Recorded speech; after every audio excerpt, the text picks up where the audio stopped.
I think you have to go with a vendor who is thinking about it and enacting it. So I think it's table stakes. I mean, you've got to be able to talk about it and how you're leveraging it. But I'm also very wary of people that make it their core and what they're trying to lead with. As a whole, the category is in early infancy, and we've already seen 3 or 4 very public issues utilizing AI and machine learning.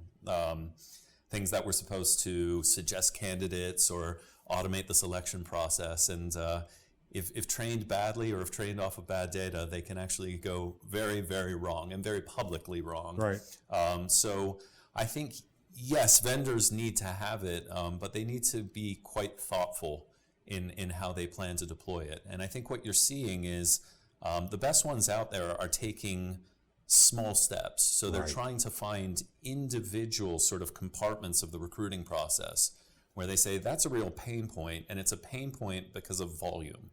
And I think that's where AI and obviously the big data approach and machine learning can help. So volume of communications, the questions we have to answer, can that be automated through chatbots? The scheduling and self-scheduling, the amount of scheduling that recruiters have to do alone is just onerous. So to be able to automate that.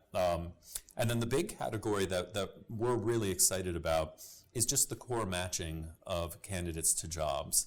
And at the end of the day, I've always been a big believer that we've got a tremendous data set at iCIMS, but we're going to have to leverage outside engines for AI and machine learning. Right. So I like to see the approach of, instead of vendors trying to build it all themselves, go out and find who they think the leaders will be for the future of AI machine learning.